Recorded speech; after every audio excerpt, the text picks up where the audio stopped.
Assalamualaikum Bu Ida.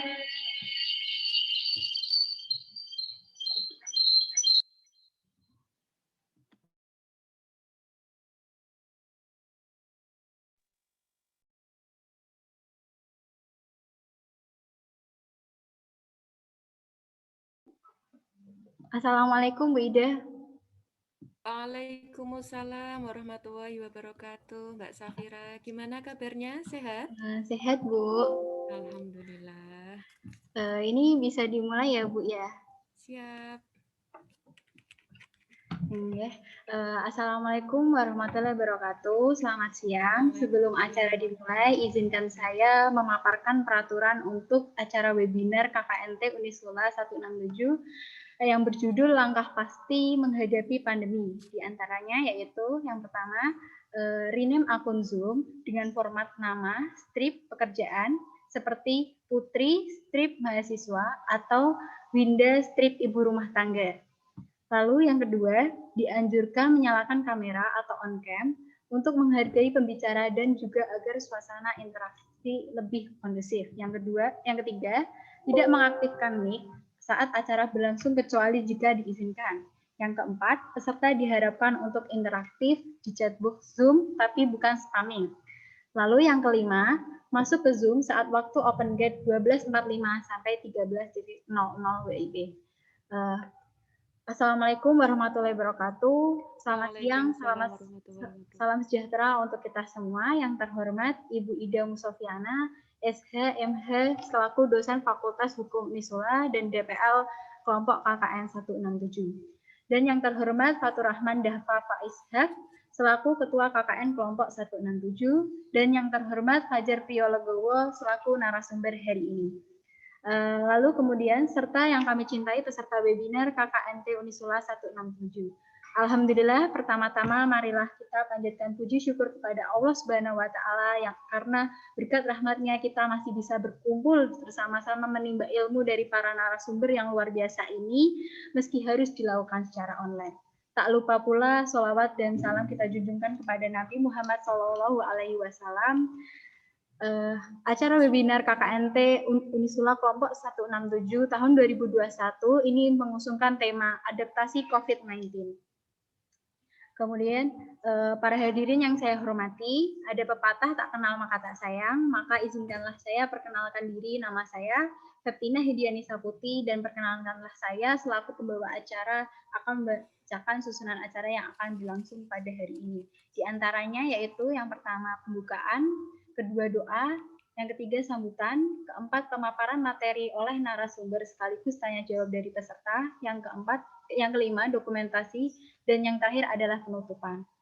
Untuk mengawali pembukaan acara webinar hari ini, marilah kita secara serentak membaca basmalah bersama-sama. Bismillahirrahmanirrahim. Sebelum memulai acara kita hari ini, alangkah baiknya kita berdoa terlebih dahulu menurut keyakinan masing-masing. Berdoa mulai.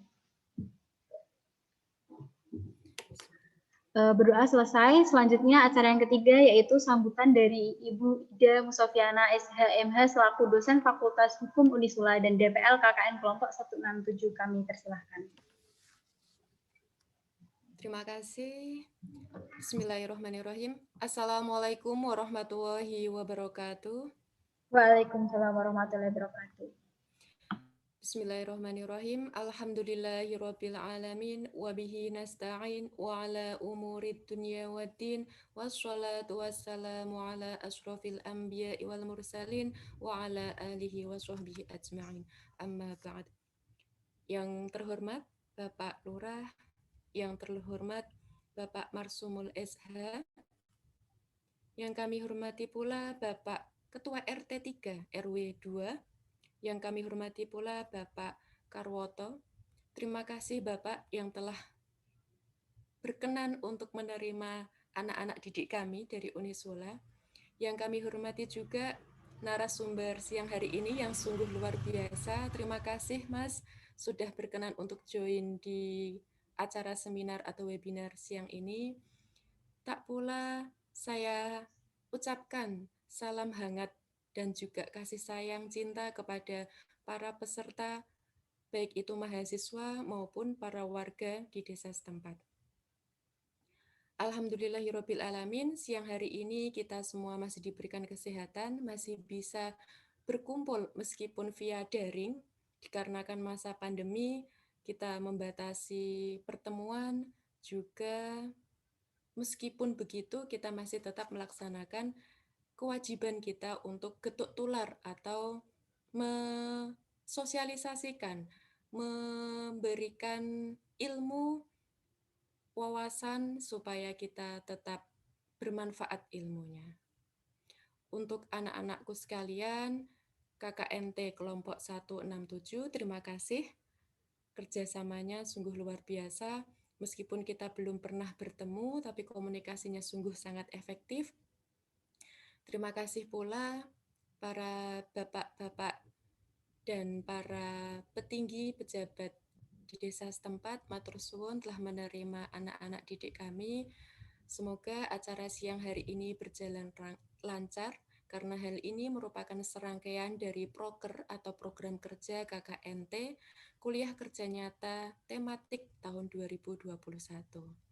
Sekian dari saya, semoga lancar acara ini hingga akhir nanti dan bermanfaat bagi kita semua. Terima kasih. Wal-afu minkum. Wassalamualaikum warahmatullahi wabarakatuh. Waalaikumsalam warahmatullahi wabarakatuh. Terima kasih Bu Ida. Selanjutnya sambutan oleh Fatur Rahman Dava Faizhak selaku Ketua KKN Kelompok 167, kami persilahkan. Baik, terima kasih atas sambutannya. Bismillahirrahmanirrahim. Assalamualaikum warahmatullahi wabarakatuh. Waalaikumsalam. Bismillahirrahmanirrahim. Alhamdulillahirabbil alamin wa bihi nasta'in wa ala umuri dunya waddin. Wassalatu wassalamu ala asrafil anbiya wal mursalin sayyidina wa maulana Muhammadin wa ala alihi washabbihi ajmain. Amma ba'du. Yang terhormat Rektor Unisula Bapak Dr. Andes Beja Santoso, yang terhormat Kepala LPPM Dr. Heru Sulistyo, Bapak Lurah, Pak Marsumul, dosen pendamping lapangan, Ibu Ida Musofiana SHMH, serta Ketua RT 3 RW 2, Bapak Karwoto, dan juga pembicara pada seminar online siang hari ini, Mas Fajar Priyolegowo. Tak lupa teman-teman semuanya yang sudah merelakan waktunya untuk join pada seminar online pada hari ini. Tak banyak yang akan saya sampaikan. Sebelumnya perkenalkan, nama saya Fatur Rahman Dava. Saya Ketua Tim KKN Kelompok 167. Saya mengucapkan terima kasih banyak kepada teman-teman dan Bapak Ibu sekalian yang sudah menyempatkan untuk join atau gabung di seminar online. Dan juga saya juga memohon maaf apabila berjalannya acara mungkin kurang sesuai.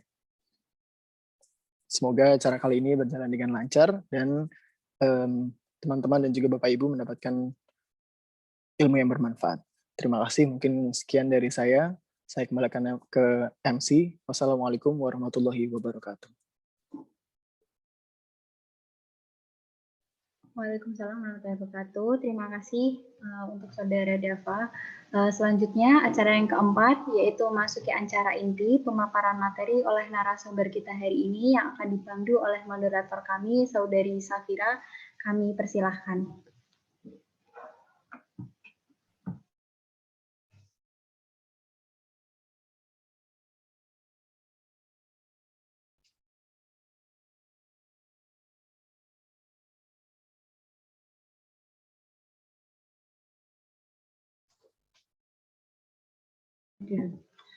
Assalamualaikum warahmatullahi wabarakatuh. Gimana kabarnya semuanya? Waalaikumsalam warahmatullahi wabarakatuh. Baik. Baik, terima kasih kepada MC yang telah mempersilakan saya untuk melanjutkan agenda pada siang hari ini, yaitu talk show Langkah Pasti Menghadapi Pandemi yang akan meliputi acara inti, yaitu yang pertama ada materi dari Bu Ida Musofiana selaku DPL dengan tema Anak dan Media Sosial, lalu nanti akan dilanjutkan oleh Mas Fajar untuk sharing selanjutnya. Untuk yang pertama, kita akan langsung masuk ke pemaparan yang akan dipaparkan oleh Bu Ida. Tapi sebelum itu akan saya perkenalkan dulu profil singkat dari Bu Ida. Mungkin teman-teman panitia bisa mulai sharing untuk profil Bu Ida. Oke, terima kasih.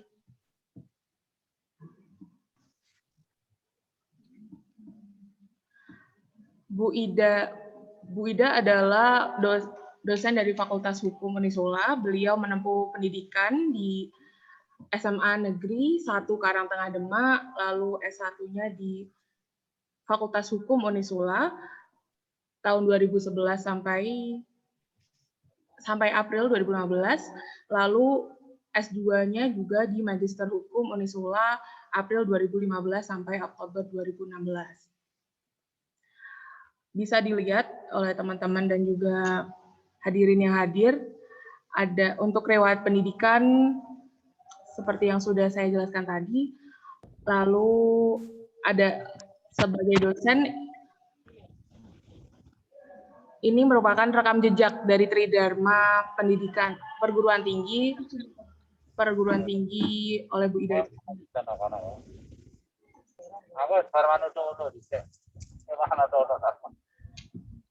Begitu saja profil dari beliau, Bu Ida Musafiana. Untuk selanjutnya, mungkin bisa langsung ke acara inti. Silakan Bu untuk pemaparan materinya.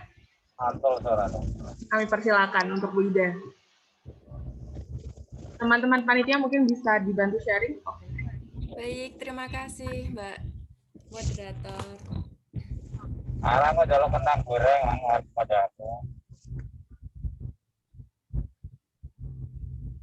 Oke, Bismillahirrahmanirrahim. Kali ini saya akan memaparkan atau berbagi sharing tentang cerdas bermedia sosial, tapi kaitannya tentang anak. Kenapa saya fokus atau ingin untuk membagikan anak dan media sosial? Masa pandemi atau wabah COVID-19 ini dianjurkan, pemerintah menyarankan, pemerintah memberikan anjuran serta instruksi melalui Kemendikbud, Kementerian Pendidikan dan Kebudayaan, bahwa sekolah dilakukan secara daring. Entah itu PAUD, pendidikan anak usia dini, TK, taman kanak-kanak, sekolah dasar, sekolah menengah pertama, menengah atas, hingga perguruan tinggi.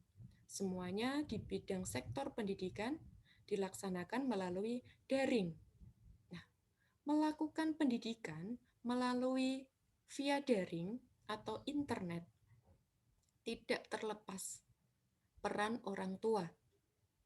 Anak-anak dalam Undang-Undang Nomor 11 Tahun 2012 Pasal 1 Angka 6 yang disebut anak adalah yang belum berusia 18 tahun. Nah, ini dikatakan juga belum dewasa. Apa kaitannya antara masa pandemi, anak, dan media sosial? Nah, masa pandemi, anak-anak sekarang pendidikannya melalui daring. Mau tidak mau, yang semula orang tua memberikan kesempatan anaknya memegang HP atau memegang gadget atau smartphone seminggu mungkin 1 atau 2 kali dalam batas rentang waktu berapa jam. Akan tetapi berbeda dalam halnya masa sekarang, masa pandemi. Bisa dari pagi sampai siang mereka memegang gadget, memegang HP, memegang internet, atau mungkin kalau tidak pakai HP, pakai laptop. Nah, tidak menutup kemungkinan juga mereka dalam penggunaan internet menggunakan juga media sosial. Nah, disinilah ada kaitannya anak, peran orang tua, media sosial, dan internet. Kenapa ada kaitannya tentang ibu? Ibu merupakan madrasah pertama bagi keluarga, terutama anak-anaknya sebagai penerus bangsa. Generasi hebat dimulai dari ibu yang hebat. Tidak terlepas itu, ibu, orang tua adalah juga bapak. Jadi peran kedua orang tua, ibu dan bapak sangat penting dalam pendidikan kala pandemi seperti ini. Tidak hanya dalam sektor kesehatan yang diutamakan, tetapi juga dalam sektor pendidikan. Anak-anak yang keseringan memakai gadget. Hal ini bisa juga berdampak positif, juga bisa berdampak negatif. Dampak positifnya apa? Mereka update tentang teknologi. Oh, bisa menggunakan HP. Bisa tahu bagaimana penggunaan internet. Next slide. Penggunaan internet. Nah, dalam masa pandemi seperti ini, kita perlu memantapkan langkah, terutama dalam mendidik, mengawasi anak-anak kita. Dalam masa pandemi seperti ini, ayo kita bareng-bareng awasi anak-anak. Kalau di sini pesertanya para mahasiswa atau mahasiswi, ayo kita awasi adik-adik kita dalam penggunaan internet. Next slide. Boleh minta tolong slide selanjutnya.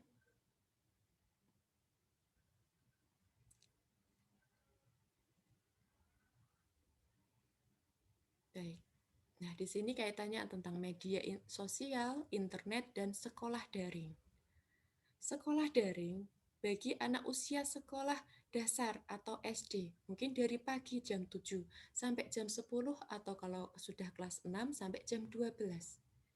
Tidak menutup kemungkinan dalam penggunaan gadget tadi, penggunaan sekolah daring, mereka juga membuka media sosial. Begitu banyaknya akun media sosial.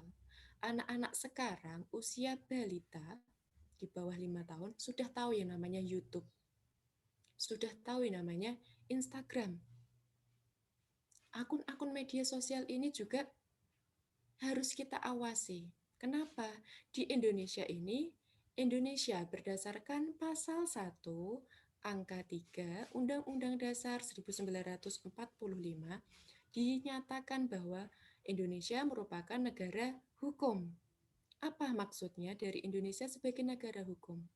Indonesia sebagai negara hukum adalah semua orang, semua masyarakat, entah itu rakyat biasa maupun pejabat tinggi, harus tunduk, patuh, taat terhadap hukum. Semuanya diatur, semuanya ada peraturan perundang-undangan yang mengaturnya. Terlebih lagi di Indonesia ini ada yang namanya asas fiksi hukum. Apa itu asas fiksi hukum? Asas fiksi hukum yaitu semuanya dianggap tahu tentang adanya peraturan perundang-undangan yang telah berlaku di Indonesia ini. Terus kaitannya tentang media sosial, internet, dan sekolah daring apa? Pernah mendengar enggak istilah jempolmu harimaumu? Jika tidak pandai-pandai, jika tidak pandai-pandai dalam penggunaan akun media sosial, entah apapun itu, termasuk YouTube, Instagram, Twitter, atau mungkin yang zaman dulu apa ada Facebook, Telegram, dan lain sebagainya. Itu harus kita cerdas, kita bijaksana dalam penggunaannya. Terlebih lagi adik-adik kita. Jangan sampai dia melihat hal-hal yang belum sepantasnya untuk dia tonton, untuk dia lihat. Bisa minta tolong, next slide.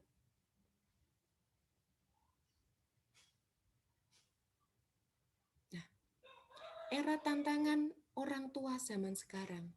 Meskipun kalian sekarang posisinya masih mahasiswa, tapi siapa tahu 5 tahun, mungkin 6 tahun, 10 tahun ke depan kalian akan menjadi orang tua, berhidup berumah tangga, menjadi ayah, menjadi ibu.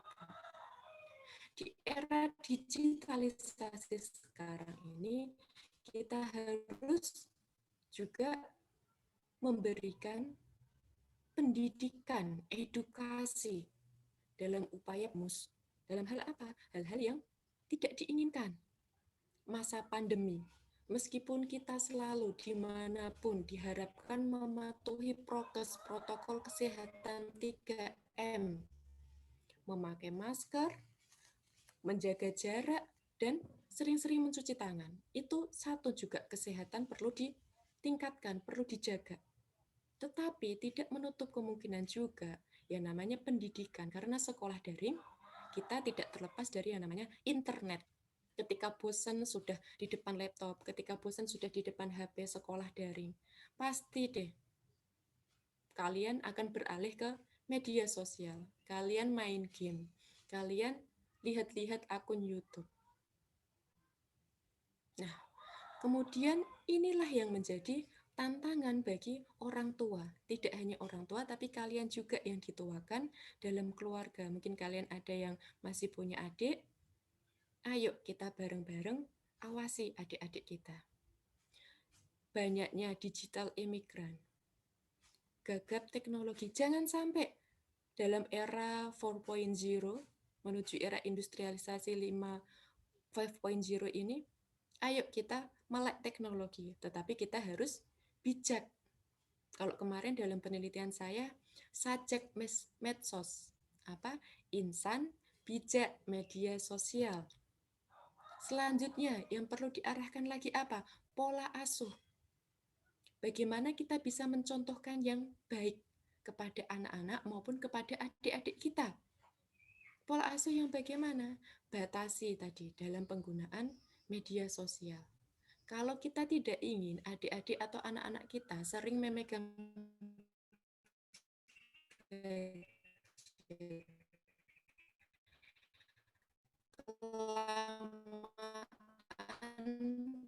main game, ya kita jangan lebih senang daripada mendengarkan ceramah kita. Ingat ya, mereka lebih senang mencontoh, melihat kita, mencontoh atau meniru, melihat tindak tanduk perbuatan kita, daripada mendengar ocehan kita.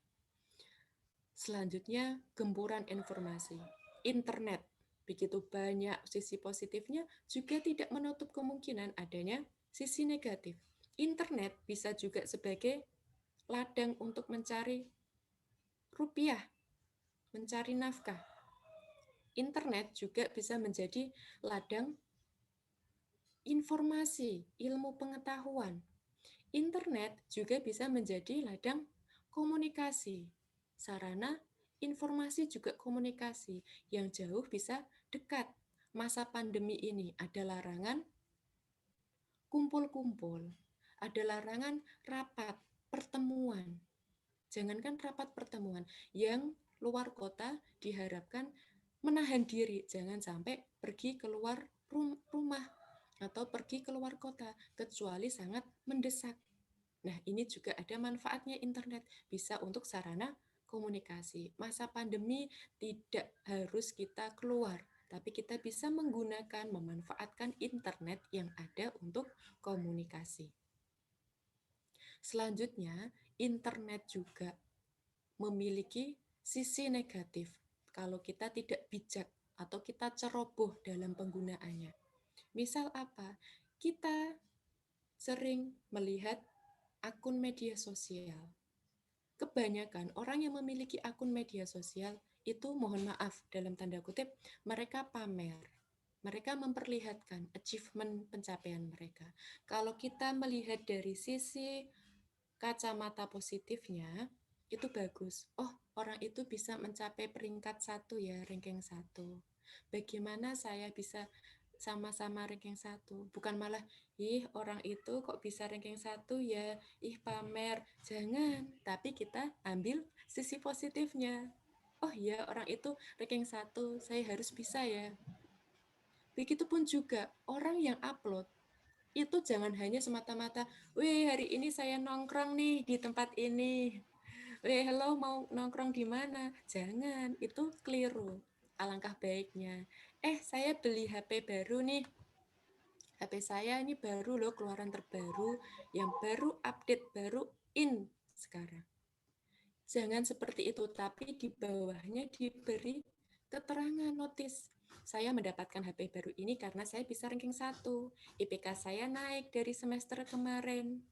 Oleh karena itu, orang tua saya memberikan hadiah, reward atas prestasi saya. Itu alangkah baiknya.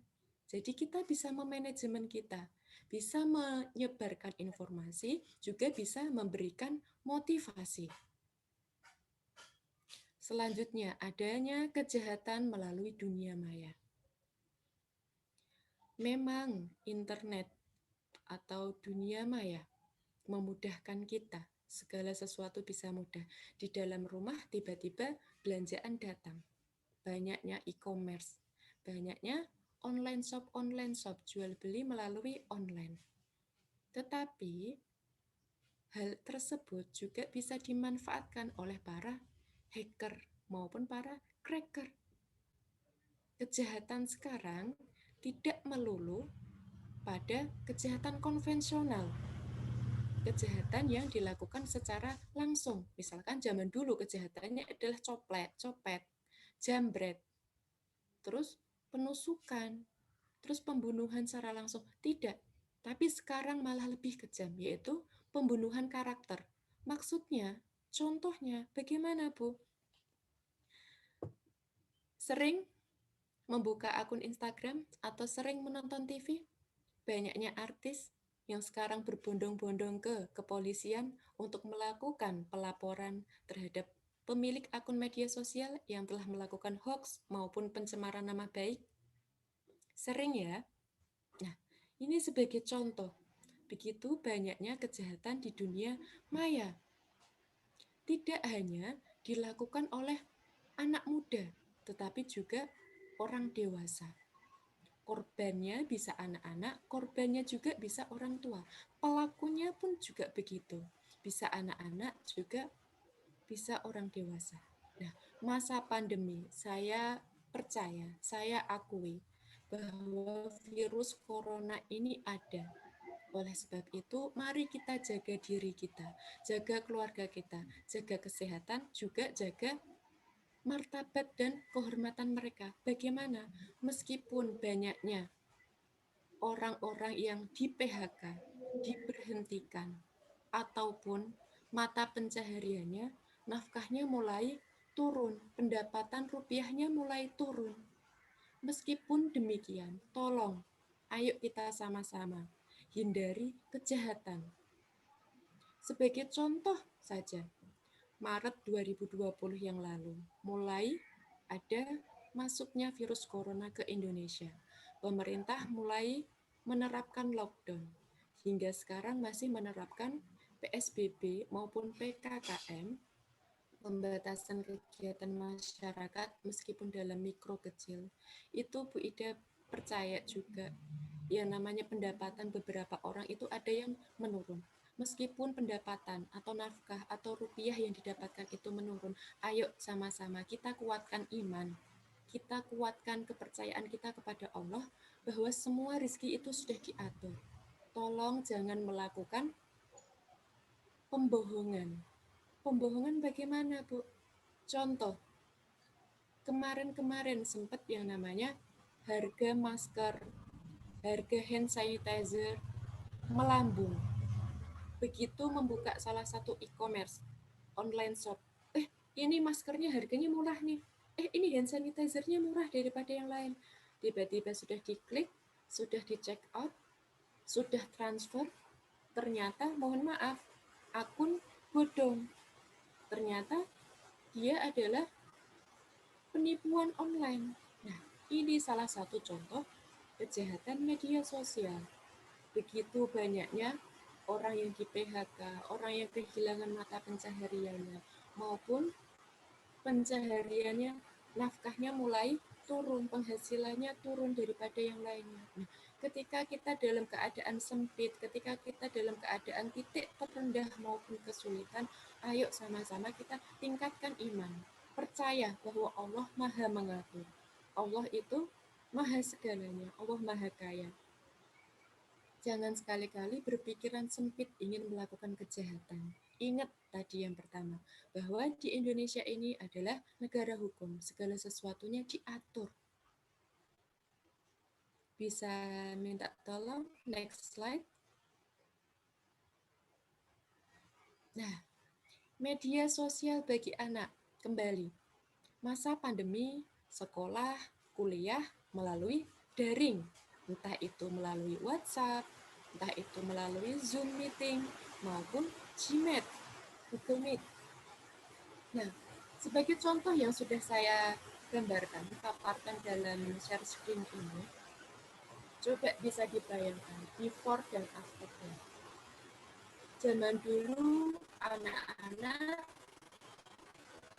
kalau di daerah saya, di Demak, itu namanya ulo-ulo bandutan. Kalau di daerah kalian namanya apa ini? Ulo-ulo bandutan ini. Ini Ada runtung-runtung masuk ke terowongan yang dibikin dengan buat apa di daerah kalian ini namanya? kalau di daerah saya itu naga-nagaan, Bu. Kayaknya ini setiap daerah beda-beda ya, Bu ya. Beda-beda, betul. Asiknya ya, bareng-bareng, main bareng-bareng. Seperti yang di samping juga, main bola bareng. Atau dulu main suplik-suplikan, yang satu kaitnya panjang, yang satunya lagi kayunya kecil, yang dicuplik gitu. Itu membutuhkan banyak orang, saling bersosialisasi bareng-bareng. Tapi kenyataannya sekarang bagaimana? Dia asik sendiri. Ada yang di depan laptop, ada yang di depan HP, ada yang asik main sendiri, main game. Nah, di sebelah ini juga dampak dari adanya COVID-19 atau pandemi. Pandemi COVID-19 ini tidak hanya di Indonesia, tetapi juga di seluruh dunia. Dimanapun itu juga mengalami masa krisis pandemi ini. Nah, oleh sebab itu, meskipun sekolah daring, kuliah daring, memakai akun media sosial, entah itu Zoom, entah itu Gmeet, melalui internet maupun WhatsApp, begitu banyak tantangannya. 24 jam dengan penggunaan internet bisa mengakses ke seluruh dunia. Seharusnya media sosial maupun internet itu bisa dijadikan sebagai ladang, tempat wadah untuk mencari informasi, untuk bersosialisasi yang jauh bisa mendekatkan. Ayo kita ajari adik-adik kita untuk bijak dalam penggunaan media sosial. Interaksi sosial. Meskipun masa pandemi ini kita dilarang untuk mengadakan kumpul-kumpul, mungkin yang gambar before ini maupun yang di sebelahnya, dilarang kumpul-kumpul. Tapi tidak apalah, dalam seminggu sekali kita ajak keluar adik kita, dibonceng di belakang, tidak apa-apa, dibonceng motor, entah maupun di dalam mobil, atau kalau tidak ada punya kendaraan motor maupun mobil, bisa dibonceng sepeda ontel, sepeda roda 2, tapi dengan properti yang aman. Pastikan adik kita aman.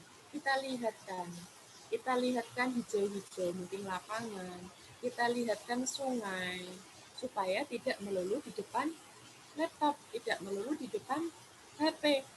Karena di dalam layar HP pun juga ada sinar radiasi. Selanjutnya, tidak dibatasi ruang dan waktu. Internet, meskipun kita di dalam rumah saja, mungkin hanya di rumah, di kamar, tapi kita bisa menambah ilmu, kita bisa menambah wawasan, tidak ada batasan. Oh, saya pengen tahu nih apa yang update di Amerika. Oh, saya pengen jalan-jalan ke Eropa, pengen lihat Menara Eiffel, pengen melihat Menara Pisa, bisa dipakai Google Map atau Google Earth. Nah, inilah media sosial. Begitu mudahnya kita mengakses informasi, gambar, menambah wawasan, menambah pengetahuan melalui internet. Bisa next slide?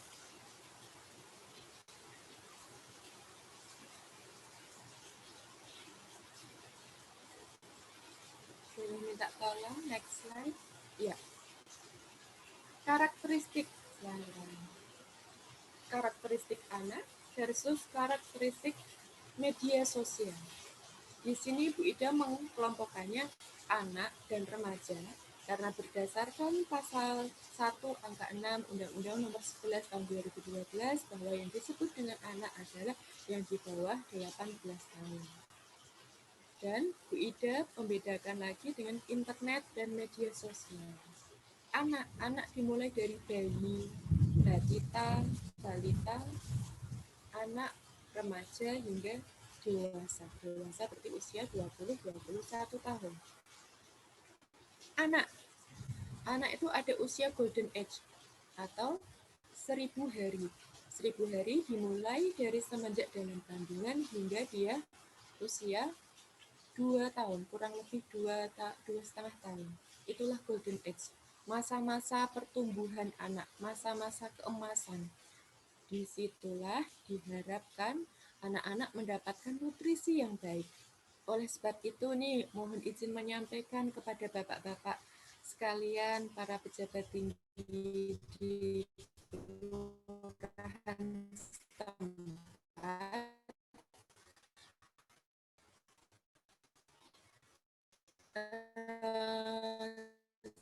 saya bukan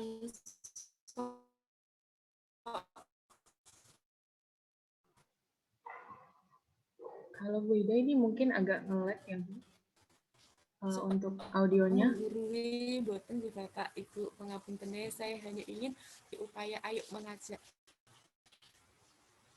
anak-anak kita diberi teman yang kita beli dari naskah. Mohon maaf Mbak, ya maaf sekarang sudah terdengar jelas? Ya, sudah terdengar jelas Mbak Sudah Sofia? terdengar Bu. Siap. Ya, saya mohon izin kepada bapak-bapak pejabat tinggi di kelurahan setempat, ayo kita sama-sama memberikan nafkah yang baik untuk anak-anak kita. Berikan nafkah yang baik, ibaratnya kalau di Al-Quran sudah diajarkan halalan thayyiban. Selain yang halal, juga yang thayyib.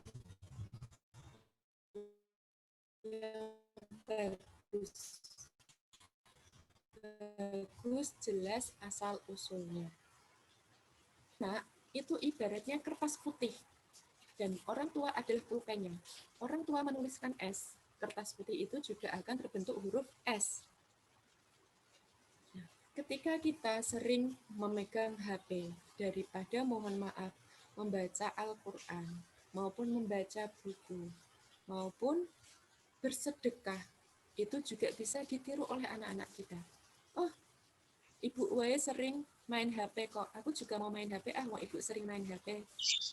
Tapi ketika ibu maupun bapaknya sering membaca Al-Quran ketika setelah sholat maghrib, maka seiring berjalannya waktu, anak itu akan juga meniru. Kalau kita sering bersedekah ketika ke masjid atau ke mushola, maupun ke tempat manapun itu yang menyediakan kotak amal, kita sisihkan uang kita. Ayo kita masukkan sedekah, ayo kita masukkan sejumlah uang, sejumlah koin mungkin. Kalau ada koin, masukkan koin tidak apa-apa. Kalau lebih malah lebih bagus. Kenapa? Dengan kita bersedekah, kita memberikan kelebihan harta yang kita miliki, itu malah yang akan menjadi tameng kita. Kita menjadi sehat, kita menjadi kuat, dan pasti yakin sama Allah. Allah akan melipat gandakan. Entah itu dari segi fisik maupun dari segi psikis. Fisik mungkin kita bisa beraktivitas dengan sehat. Dari psikis, kejiwaan kita, mental kita sehat. Itu juga efek dari sedekah. Lanjutnya bereksplorasi, ekspresi, dan salah atau benar. Anak-anak kita perlu diajarkan yang namanya mana ini putih, mana hitam, mana merah, mana hijau, mana-mana saja yang diperbolehkan, mana-mana saja yang tidak boleh dilakukan. Ibaratnya diajarkan yang baik-baik, dicontohkan, terutama anak itu lebih suka usia remaja, terlebih lagi masa usia remaja. Usia remaja di sini mulai dari sekolah menengah pertama hingga sekolah menengah atas. Nah, masa-masa inilah masa-masa remaja, masa-masa ingin mencari jati diri mereka. sebenarnya saya ini siapa? Saya ini diciptakan di dunia ini untuk apa dan akan menjadi apa di depan nanti, di masa depan itu. Nah, disinilah problemnya. Mereka masa-masa memiliki ego masing-masing, merasa memiliki keinginan yang kuat. Nah, disinilah peran orang tua. Ketika anak usia 0 sampai 7 tahun, perlakukanlah mereka seperti raja atau ratu kalau anak itu perempuan. Berikan semuanya, kasih sayang, perhatian kita, apa yang diinginkan, tapi juga melalui arah yang baik. Usia 7 sampai 14 tahun. Jadikanlah anak kita sebagai kawan. Ajak mereka, ajak anak-anak kita untuk diajari. Kamu tadi apa? Kita ajak sharing, kita ajak curhat bareng-bareng, supaya kita bisa memantau sebenarnya mereka itu dengan siapa saja bergaulnya, apa saja yang mereka lakukan. Misal kalau sering pegang HP, pegang gadget, dia mau menonton apa, konten-konten apa yang sering ditonton, atau kalau buka Google apa-apa saja yang sering dibuka, bisa dibuka atau kita telaah melalui histori. Nah, usia 14 tahun sampai 21 tahun, kita tempatkan mereka sebagai tawanan. Kok bisa menjadi tawanan? Tempatkan mereka sebagai tawanan. Kok bisa sebagai tawanan? Iya, tempatkan mereka sebagai tawanan. Karena pada masa usia-usia 14 tahun sampai 21 tahun ini, mereka masa-masa untuk kita mulai melepaskan secara pelan-pelan, supaya mereka bisa tetap survive. Ketika kita nanti sudah tidak ada, mereka diharapkan bisa mengambil jalan mereka masing-masing, bisa mengambil kebijakan untuk masa depan mereka. Lanjut, internet dan media sosial. Nah, di sini juga membutuhkan peran orang tua. Internet bagusnya untuk melihat hal-hal yang positif. Tadi sudah Bu Ida sebutkan hal-hal positif dan negatifnya.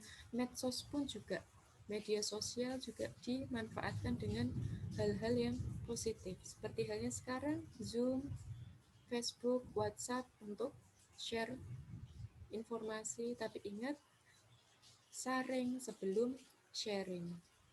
Bisa next slide? Oke. Aman bermedia sosial. Mungkin sudah jenuh nih dengan kuliah online. Di depan laptop terus, mengerjakan tugas terus. Dosen-dosen seringnya memberikan tugas daripada menerangkan. Nah, di sini juga ada peran orang tua. Bagaimana supaya anaknya itu tidak bosan. Kita bisa memberikan edukasi. Boleh kok kamu buka media sosial. Tetapi satu, batasi. Dalam satu hari kita ada 24 jam. 8 jamnya untuk istirahat.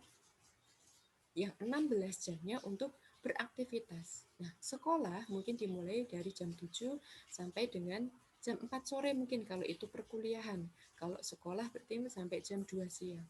Nah, diperbolehkan nih mereka memakai HP, memakai laptop, memakai internet.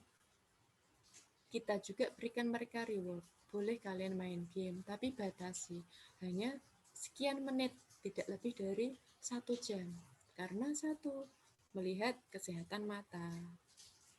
Selanjutnya juga, kalau kelewatan, memegang gadget, memakai akun media sosial, bisa-bisa nanti malah jadi kejahatan-kejahatan. Mungkin bisa menyebarkan hoax atau hal-hal yang tidak baik.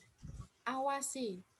Tadi mungkin meskipun kita jadi orang tua, sibuk nih Bapak Ibu, tapi kita juga sering-sering mengawasi mereka.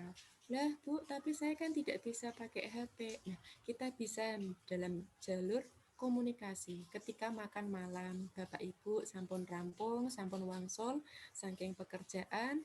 Nah, di rumah saat makan malam, saat itulah kita menjalin komunikasi. Komunikasi kali anak-anak kita untuk menanyakan kegiatan apa saja hari ini, kuliahnya lancar, sekolahnya lancar. Nah, kita jalin komunikasi. Selanjutnya adalah dampingi.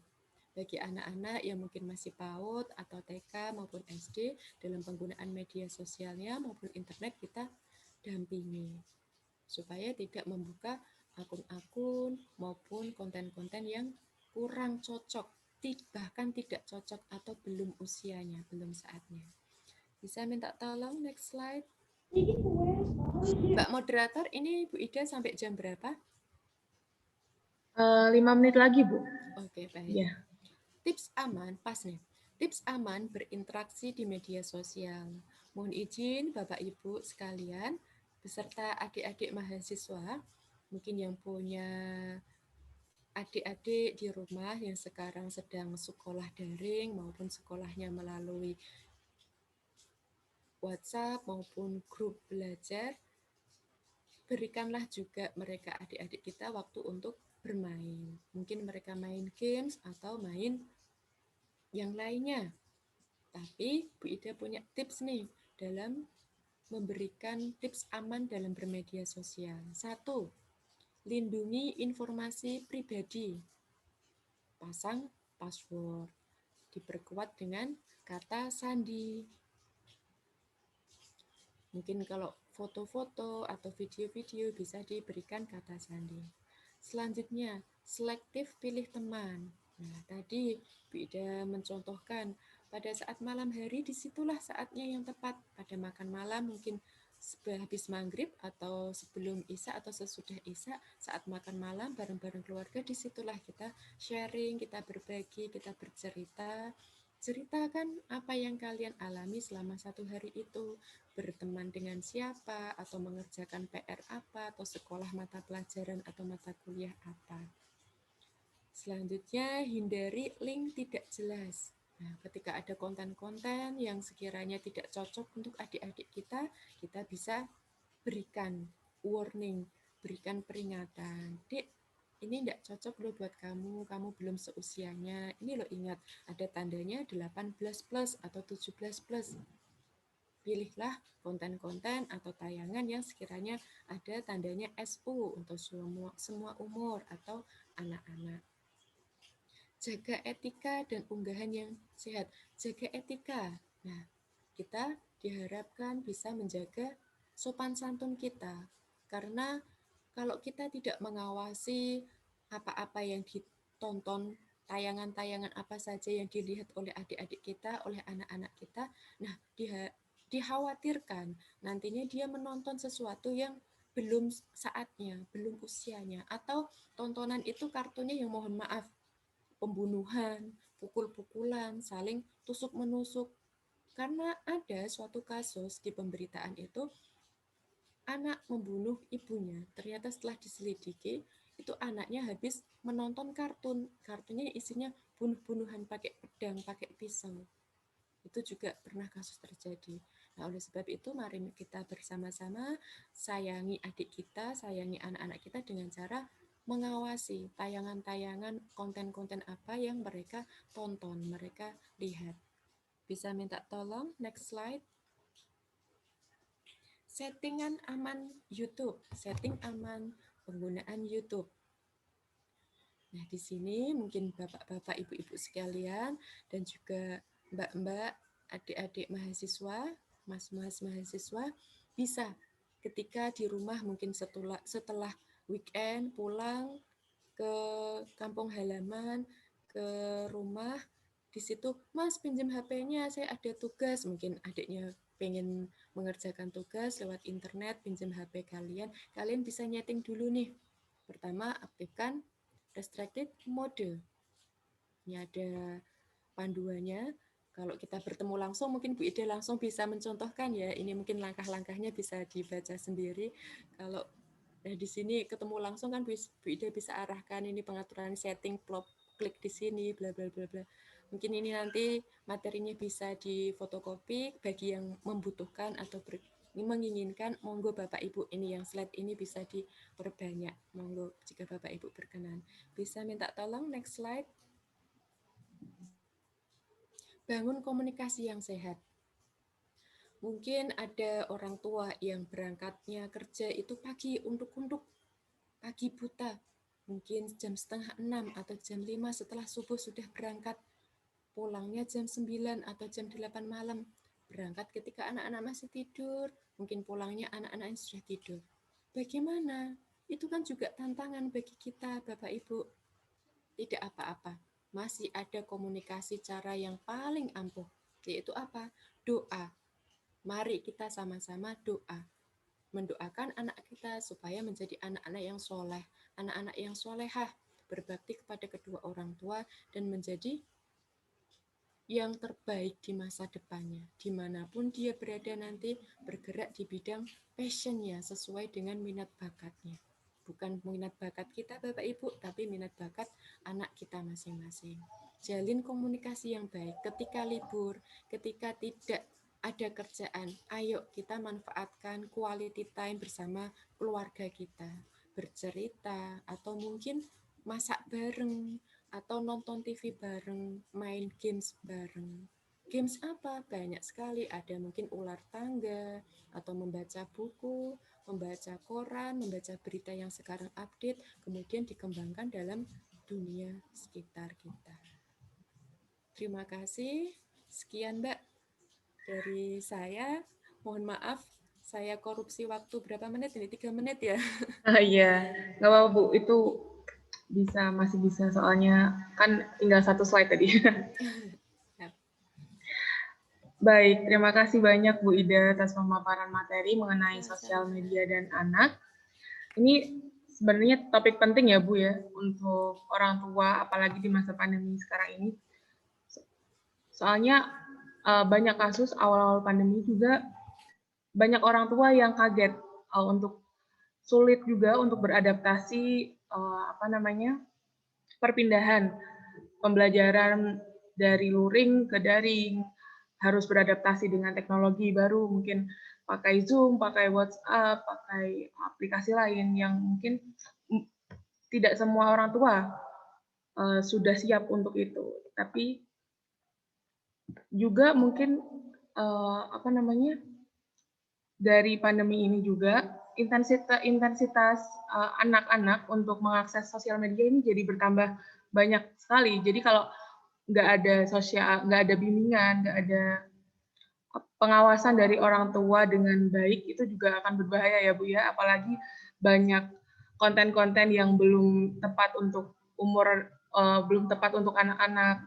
Mungkin ada kekerasan, ada berita bohong dan lain-lain. Jadi itu teman-teman, Bapak Ibu sekalian, pemaparan dari Bu Ida. Jika ada yang ingin bertanya, bisa langsung dituliskan atau di-drop di kolom chat.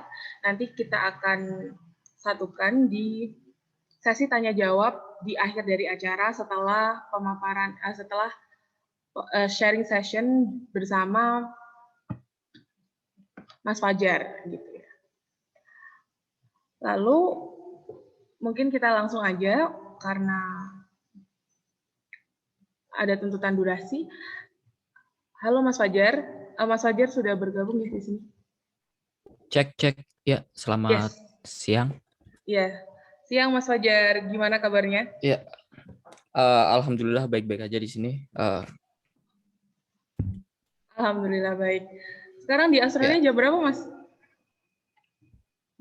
Di Australia sendiri udah jam 6 malam. Oh, udah jam 6 malam ya? Udah, ya jam 6 malam. Iya. So, ini jelas ya Mas ya suara saya di sana? Jelas nggak suaranya? Oh jelas kok Mas. Ya jelas. Ya, oke. Jadi mungkin ini kita sharing-sharing aja dengan cara yang santai gitu ya Mas ya, biar kayak biasanya kalau lebih santai itu ilmu atau pesan-pesan yang didapatkan itu juga lebih dapat gitu ya. Lebih masuk ya. Iya benar banget, lebih masuk lah. Sekarang keadaan di Australia pandemi gini gimana Mas? Untuk di mungkin akhir-akhir ini? Untuk di keadaan di Australia sendiri, karena Australia kan bentuk negaranya kan negara bagian ya. Jadi setiap negara bagian itu punya restriksinya punya wewenangnya sendiri-sendiri. Sedangkan di negara bagian yang aku tempati, tepatnya di NSW atau New South Wales, tepatnya yang kotanya ada salah satu kotanya namanya Sydney. Kalian udah pasti tahu. Di Sydney sendiri atau NSW, keadaan sekarang udah back to normal, tapi kita masih memperlakukan beberapa aturan seperti memakai masker di transportasi umum, terus kita harus diwajibkan untuk check in sama check out setiap kali kita mendatangi supermarket, mendatangi restoran, berkunjung ke tempat umum, kita harus check in sama check out. Untuk keadaannya, aku bisa bilang 80% udah balik seperti normal lagi. Tapi di negara bagian yang lain seperti Melbourne atau Victoria, Perth, mereka masih struggling seperti apa yang ada di Indonesia, masih banyak banget kasus-kasus COVID yang banyak bermunculan, COVID baru, kasus-kasus baru. Mungkin itu sih keadaan terupdate atau terbaru yang ada di negara bagianku ya. Berarti sistemnya kayak setiap negara bagian juga menerapkan peraturan yang berbeda-beda ya Mas ya? Iya, Makanya, setiap negara bagian beda-beda. Iya. Makanya impact-nya juga kayak beda. Ada mungkin yang sudah ter-counter dengan baik, ada yang masih struggle dengan masalah COVID itu sendiri. Apalagi ini kan ada apa ya? Ada mutasi dari ada apa ya, varian baru, bukan varian ya? Mungkin nyebutnya apa ya? Varian kayak virus, iya. Jadi apa sih? Bermutasi. Iya, mutasi baru dari COVID-19 yang mutasi baru, iya. Digadang-gadang kayak lebih ganas daripada sebelumnya, yang tingkat kematiannya itu juga jauh lebih tinggi ya, presentasenya.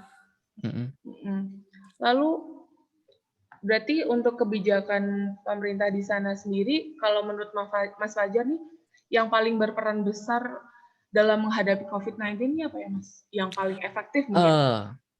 Oke, sebelum aku bilang ke kebijakan dari pemerintah dulu, kayaknya aku ingin menyinggung yang berperan penting itu bukan dari kebijakan pemerintahnya, tapi support dari semua warga yang tinggal di Australia sendiri.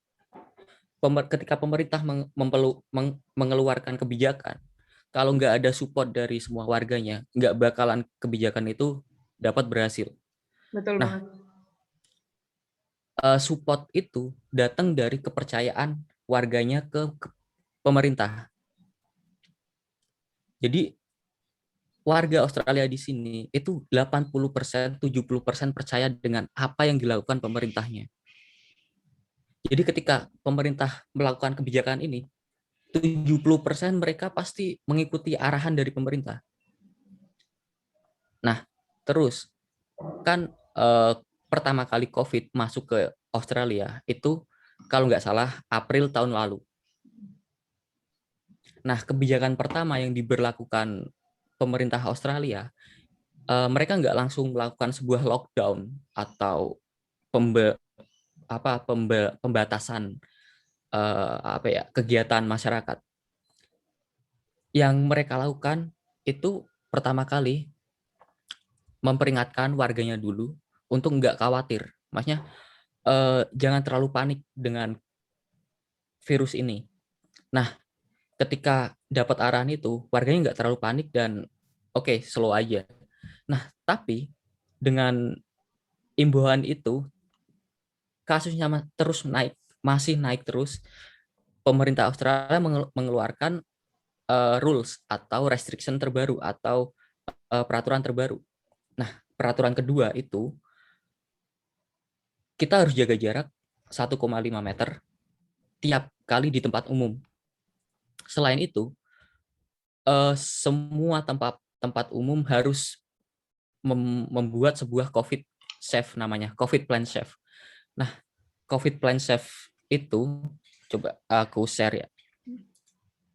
Boleh, Mas. Ya. COVID plan safe.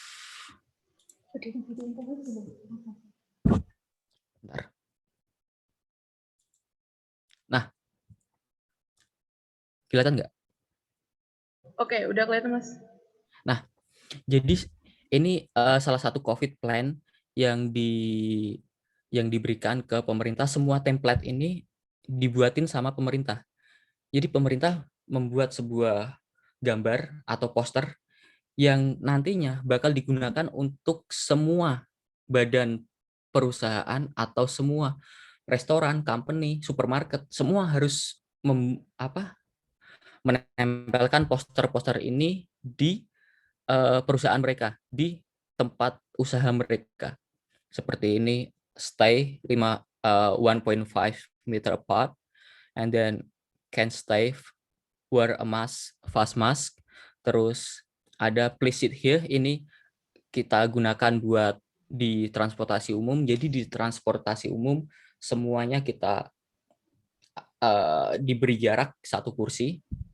Selain itu juga ada kapasitas. Nah, kapasitas ini sendiri itu kita hitung dari berapa luas sebuah ruangan yang ada, seberapa luas ruangan tersebut. Semisal nih, aku pergi ke restoran. Nah, restoran itu luasnya nggak terlalu luas. Nah, di dalam restoran itu dibatasi cuman buat contohnya 10 orang atau 20 orang atau 40 orang. Jadi ketika ada 40 orang masuk dan ada yang orang ke-41 mau masuk, dia dicegah dulu, nggak boleh masuk, harus bergantian. Nah, rules ini atau restriction atau protokol ini digunakan Australia selama kurang lebih 8 bulan. Nah, setelah 8 bulan itu, kasus COVID di Australia keep coming down, terus menurun, terus turun. Nah, sampai Januari, bukan Januari, sorry, Oktober last year itu Australia sempat zero case, tepatnya di negara bagianku, zero case, nggak ada kasus sama sekali. Namun rules-nya masih diberlakukan karena Australia nggak pengen ambil nggak pengen Resiko ambil gitu ya? resiko. Iya, ambil resiko nanti bakal naik lagi, soalnya sempat naik sampai 3.000 kasus di Australia sendiri. Di negara bagianku, sorry. Kemudian Oktober kita zero case. Nah, di pertengahan November itu kita dapat 1-2 case, tepatnya di wilayahku sendiri. Yang sangat menarik ketika kita dapat 1-2 case ini, Australia benar-benar menerapkan kebijakan yang sangat tepat. Oke, sebelum aku bilang kebijakannya apa, jadi kita kan diharuskan untuk check in sama check out setiap kita pergi ke supermarket, setiap kita pergi ke restoran. Nah, ketika, bentar aku ada contohnya. Oke, sorry.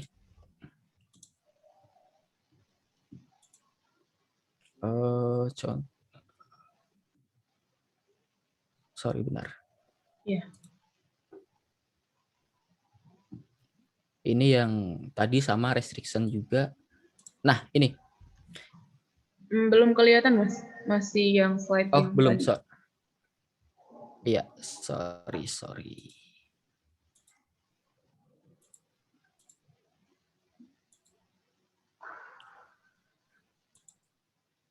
Oke, aku ganti dulu share screen yang. Oke, ini yang bentar ya, lagi loading. Iya, loading. Oke, sudah. Oke. Ya. Nah, ini tadi yang aku sempat bilang, kita diwajibkan untuk check in sama check out.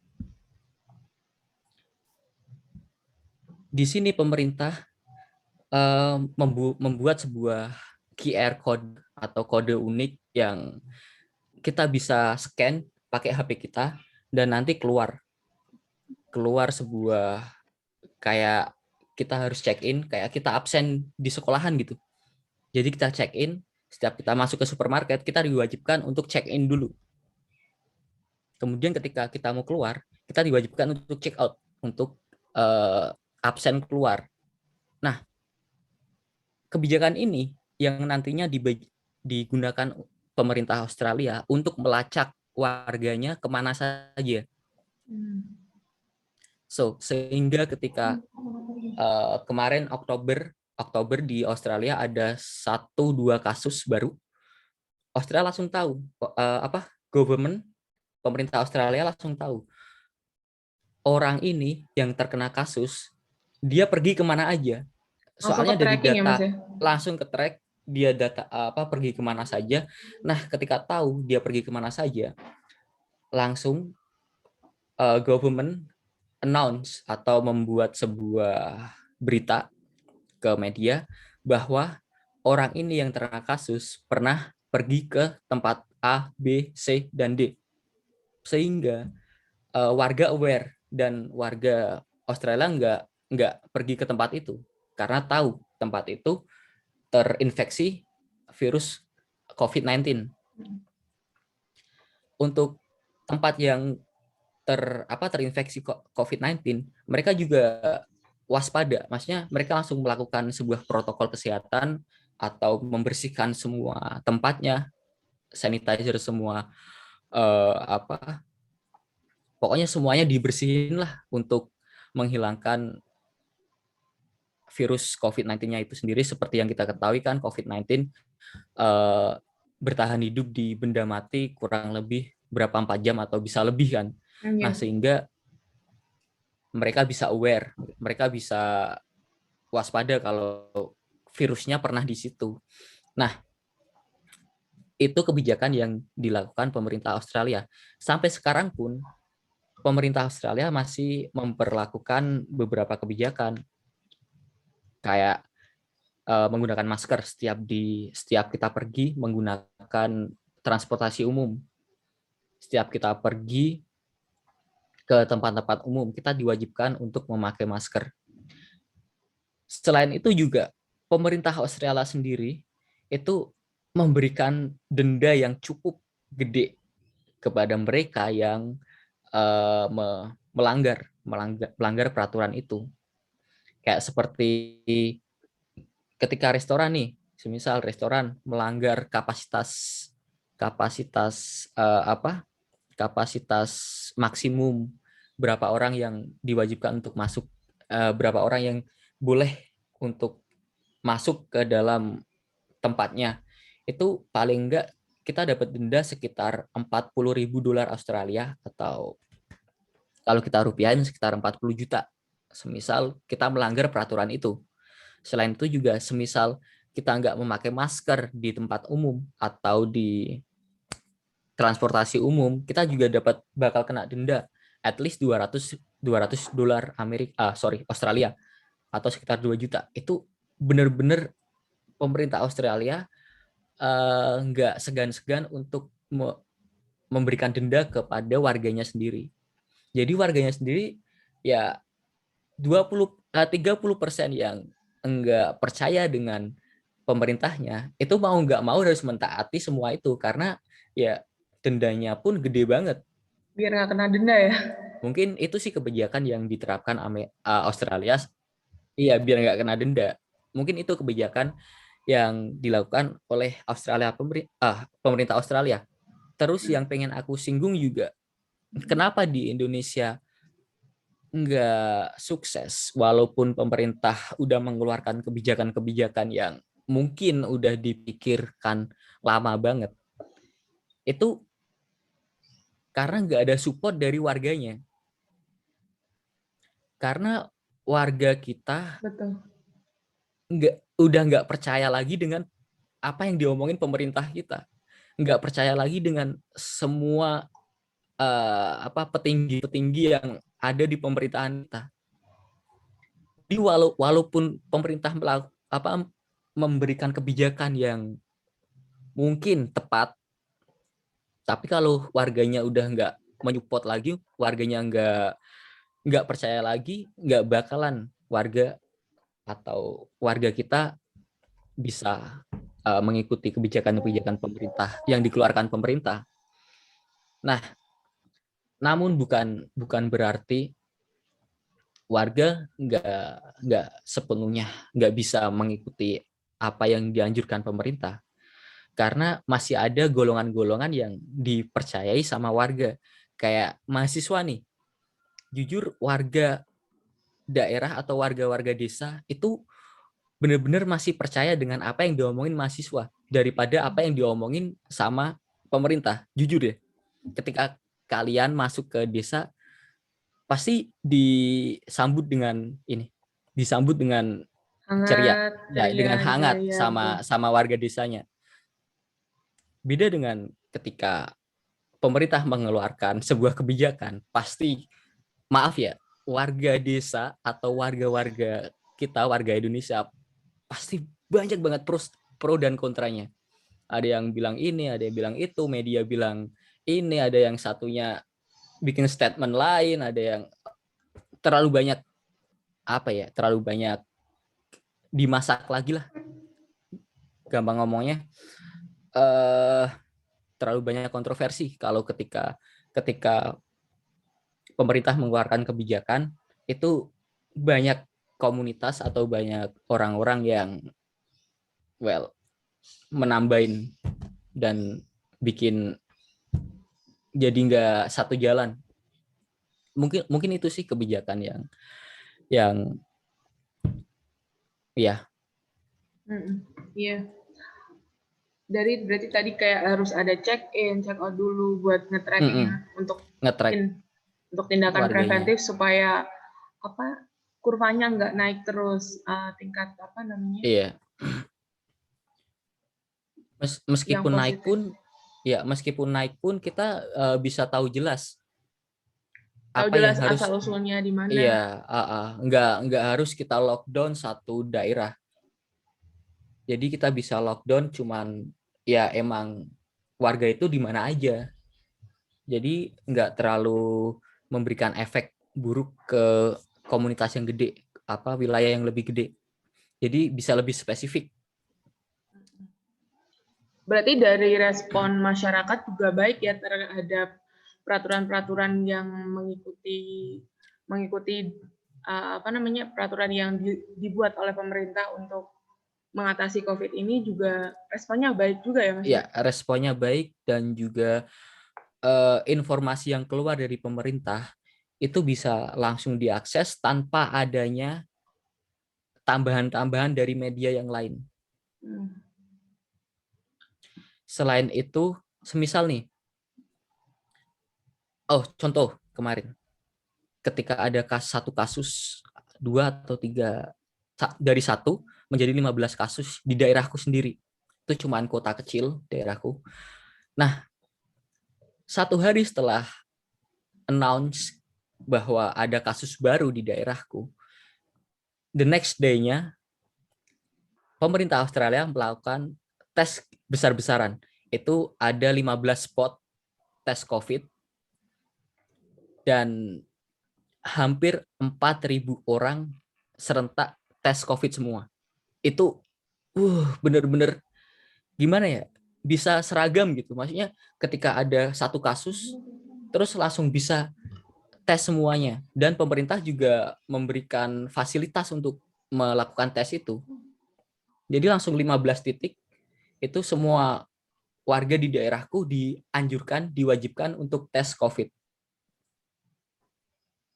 Karena pemerintah Australia nggak pengen COVID yang dari 1 itu meledak sampai ribuan lagi. Jadi selagi masih kecil, langsung pengen di-cut atau pengen langsung di-stop penyebarannya. Dan alhamdulillah cuma 2 bulan kita bisa melewati penyebaran di daerahku ini. Penyebaran COVID di daerahku. Cuman sampai 15 kasus terus udah nggak ada lagi. Berarti cukup cepat ya Mas dalam progresnya untuk itu. Iya. Lalu kayak di Indonesia sendiri nih kan beberapa kali ada PPKM, pembatasan di wilayah-wilayah tertentu di Indonesia. Ada di beberapa kota besar. Nah, PPKM atau mungkin itu kan juga berdampak banget ya Mas ya untuk pekerja harian, untuk ojek online, atau mungkin para buruh yang yang harusnya mungkin sebagian ada yang dibayar setengah juga, nggak sampai full oleh bosnya. Kalau di Australia sendiri cukup berdampak juga nggak untuk mungkin pekerja yang bukan konteksnya yang mungkin nggak ada privilege untuk WFH atau bagaimana? Oke, selain sebagai mahasiswa di sini juga, alhamdulillah aku punya part-time job sebagai kitchen manager. Nah, ketika COVID pertama masuk dan pemerintah Australia melakukan kebijakan tersebut, di tempat kerjaku sendiri, itu penjualannya turun sekitar 80%. Langsung ini ya, turun banget 80%. Turun 80%. Nah, sedangkan kami punya pekerja harian atau kita di sini kan dibayarnya per jam. Nah, aku punya pekerja harian atau kita sebut casual worker di sini itu sekitar lebih dari 20 orang. Lebih dari 20 orang, sekitar 30 orangan lah.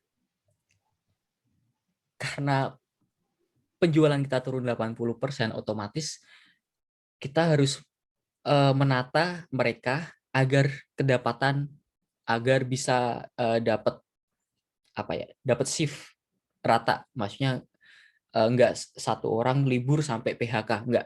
Jadi kemarin yang aku lakukan itu at least satu orang harus masuk dalam 1 minggu. Itu pun enggak menutup kebutuhan sehari-hari di sini.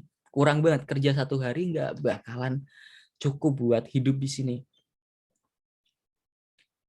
Jadi emang COVID itu berdampak besar banget, enggak cuman ke pekerja harian, juga ke semua bisnis-bisnis yang bekerja bisnis kayak pariwisata, restoran, terus transportasi, semua terkena dampaknya. Untuk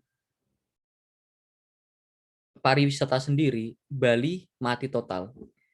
Itu yang terjadi di Indonesia. Di Sydney juga sama, banyak hotel-hotel yang merugi karena COVID-19. Banyak restoran-restoran yang tutup dan bangkrut di sini. 50% warga Australia juga kehilangan pekerjaannya atau terkena PHK. Itu dampak yang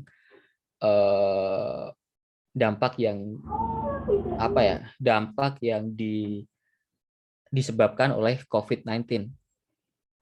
Nah, dari pemerintah Australia sendiri, karena sistem atau perpajakannya udah bagus, Australia mampu memberikan bantuan kepada semua warganya yang ter-PHK dan juga memberi bantuan kepada company-company kecil atau usaha-usaha kecil sekelas, kalau di Indonesia bisa disebut UMKM lah, sekelas itu. Sebuah bantuan untuk warganya yang terkena PHK. Pemerintah Australia memberikan sebuah bantuan sebesar $750 Australia per minggunya. Per minggu ya? Iya, per minggu. Jadi semisal satu orang itu terkena PHK dan dia dapat surat rekomendasi dari perusahaan yang mem-PHK-nya, dia bisa dapat bantuan sebesar $750.000 per minggunya. $750 per minggunya. Itu gede banget. Itu sebanding dengan kerja at least 4 hari. Segede itu. Nah, pemerintah memberikan bantuan itu nggak cuma 1 bulan, 2 bulan. Pemerintah memberikan uang itu selama 5 bulan lebih di Australia.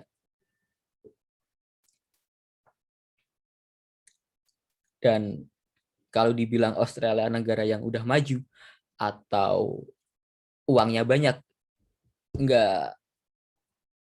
bukan dari itu doang sih. Jadi di Australia sendiri sistem perpajakannya udah benar-benar bagus. setiap orang yang bekerja di Australia, setiap orang yang menghasilkan uang di Australia, itu mereka sadar atas apa yang mereka lakukan dan apa yang wajib mereka lakukan. Jadi setiap warga di sini itu bayar pajak. Setiap $1 yang mereka earn atau yang mereka hasilkan, dia wajib bayar pajak $0,1. Jadi ketika satu hari mereka menghasilkan $200, itu mereka bayar pajak $20 per harinya. Nah, dari pajak tersebut, pemerintah Australia mengalokasikan dananya untuk membantu warganya ketika ada kejadian seperti ini. Terus kemudian untuk perusahaan sendiri atau untuk company-company yang ada di Australia juga mendapatkan bantuan sebesar kalau nggak salah $2.000 per minggunya, yang nantinya bantuan tersebut digunakan untuk membayar karyawan-karyawan yang masih bekerja. Jadi pemerintah Australia memasukkan uang yang nantinya diputerin lagi ya ke warganya. Itu yang upaya yang dilakukan untuk membantu agar perusahaan, company masih sanggup untuk bertahan gitu ya. Ya, bertahan melewati pandemik kayak gini. Selain itu juga setelah kita lewat zero cash, pemerintah Australia pengen membalikan keadaan lagi, maksudnya menyupport agar semuanya muter seperti biasa. Nah, baru minggu lalu pemerintah Australia memberikan sebuah kupon memberikan kupon $25 ke semua warganya. Enggak cuma warga Australia, tapi semua orang yang berada di Australia. Itu mereka memberikan kupon sebesar $25. Nah, kupon tersebut nanti kita bisa gunakan untuk membeli makanan di lokal restoran lokal untuk menyupport, untuk menghidupkan roda perekonomiannya lagi. Itu yang dilakukan pemerintah Australia untuk saat ini dan untuk membantu warganya melewati pandemik ini. Berarti itu kayak termasuk juga bantuannya mengarah untuk mahasiswa sendiri, mahasiswa di luar Australia, mungkin mahasiswa dari Indonesia berarti dapat juga ya, Mas? Itu yang agak sakit karena student nggak ada yang dapat bantuan sama sekali. Tapi kemarin sempat ada kayak orang yang agak dermawan gitu, memberikan bantuan beberapa sembako. Udah lama, sekitar 5 bulanan yang lalu. Tapi untuk foreigner sendiri atau imigran nggak ada yang dapat bantuan sama sekali dari pemerintah. Baik. Mereka Iya, gimana? Boleh dilanjut dulu nggak apa-apa? Ya, jadi nggak ada yang dapat bantuan dari pemerintah. Banyak juga orang yang karena nggak kuat pulang ke Indonesia atau pulang ke negaranya masing-masing karena kemarin bener pekerjaan susah banget untuk dicari, susah banget cari pekerjaan. Nah, tapi untuk saat ini alhamdulillah roda perekonomiannya udah jalan lagi. So jadi kayak pekerjaan udah lancar, semua perusahaan udah jalan seperti biasa lah. Walaupun ya belum bisa naik sampai ke titik yang sama seperti sebelum COVID, tapi udah mulai naik lagi. Alhamdulillah ya Mas ya udah berjalan Iya. lagi. Ini banyak banget ya yang di-sharing sharing-sharing yang apa namanya? Hal yang bermanfaat yang bisa kita dapat dari sharing dengan Mas Fajar tentang bagaimana pemerintah Australia menghadapi pandemi, bagaimana masyarakat Australia menyikapi pandemi ini dan kepercayaan masyarakat terhadap pemerintahnya. Jadi sebenarnya ada beberapa hal yang bisa dipetik untuk mungkin diterapkan di Indonesia mengenai mungkin masyarakat yang harus lebih responsif untuk membantu program pemerintah dalam mengendalikan kasus COVID yang tentunya dengan menerapkan protokol kesehatan, menerapkan 3M, lalu tidak berkerumun dan lain-lain itu harus banget untuk diterapkan. Soalnya kalau dilihat ini kasus COVID-19 di Indonesia ini kayaknya belum ada tanda-tanda menemui titik kurvanya melanda ya. Jadi agak mengkhawatirkan karena kita juga berharap karena sekarang sudah mulai divaksin kan, bertahap mulai dari tenaga kesehatan, lalu tenaga tenaga ASN dulu, terus nanti berangsur ke masyarakat yang lain. Semoga nantinya kasus positif COVID-19 itu bisa cepat turun dan bisa kembali normal lagi seperti kehidupan seperti sebelum COVID lah ya, berangsur-angsur kembali pulih baik dari dunia bisnis, perdagangan, terus agar perekonomiannya naik lagi. Ini kalau bisa saya simpulkan dari sharing dengan Mas Fajar tadi, yang pertama adalah kepercayaan masyarakat terhadap pemerintah itu penting ya Mas ya, agar program yang sudah disiapkan pemerintah untuk mengendalikan suatu kasus atau wabah, mungkin kalau di sini konteksnya pandemi itu bisa berjalan secara efektif dan efisien, enggak struggle-nya kesulitannya itu nggak terlalu tinggi. Jadi saat diterapkan juga masyarakat saling membantu, jadi bisa sukses lah ya intinya. Itu sih. Iya. Tapi dari pemerintah sendiri sih seharusnya jangan sampai mengecewakan warganya. Apalagi petinggi-petingginya kan yang kita tahu sendiri banyak banget yang mengecewakan warganya sendiri. Nah, itu yang kayak kepercayaan kita ke pemerintah tuh udah bener-bener apa sih? Kebijakan apa sih? Maksudnya udah bodo amat lah gitu. Iya, itu yang agak sulit ya Mas. Itu yang harus kita perbaiki dan sebagai mahasiswa atau sebagai warga atau sebagai warga negara yang tahu itu harus bisa mengingatkan orang-orang terdekatnya lah. Kalau nggak bisa dari orang banyak, mulai dari ibu bapaknya sendiri, maksudnya dari lingkungan paling kecil sendiri. Iya, betul. Diberi penyuluhan lah. Ini juga teman-teman mahasiswa mungkin yang hadir bisa lebih semangat untuk saling mengingatkan kepada keluarga, kepada masyarakat, kepada teman-temannya sendiri untuk selalu bisa berkontribusi dalam suatu hal kebaikan.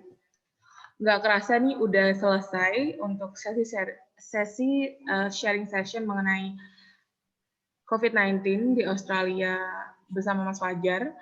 Nah, kita langsung masuk aja ke sesi tanya jawab atau Q&A. Silahkan Bapak, Ibu, dan teman-teman bisa mungkin langsung menanyakan melalui fitur raise hand atau langsung saja diketik di kolom chat untuk ditanyakan kepada Bu Ida atau Mas Fajar. Oh, ternyata ini udah ada satu yang masuk di kolom chat dari Ahmad Daniel. Halo Ahmad Daniel. Mungkin pertanyaannya bisa langsung ditanyakan lewat ini aja ya, lewat secara langsung mungkin bisa di-unmute voice-nya. Ini pertanyaannya untuk Mas Fajar ya? Halo Daniel.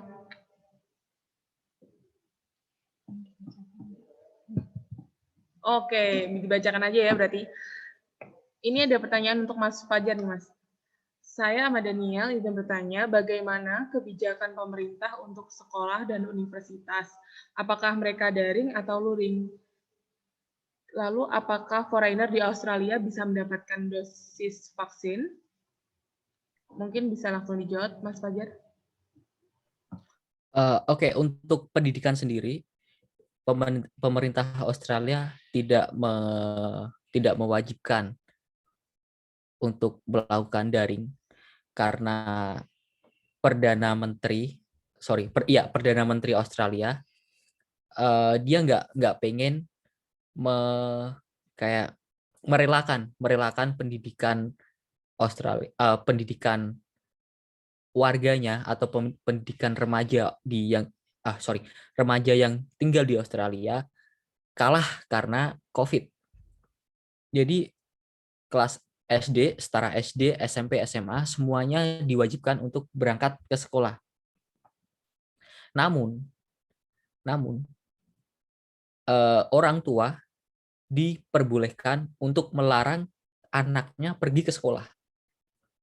Jadi semisal aku punya anak dan aku nggak pengen anakku pergi ke sekolah karena ya takutlah kalau terinfeksi virus corona. Itu pemerintah Australia atau sekolahan harus menyetujui atau menghormati pendapat dari ayahnya tersebut, pendapat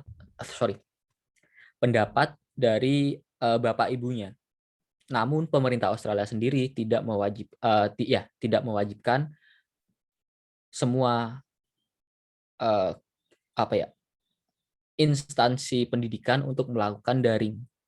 Jadi semuanya masih seperti semula, masih masuk ke sekolahan, masih interaksi dengan teman-temannya seperti biasa, tapi dengan protokol-protokol yang diberlakukan tadi.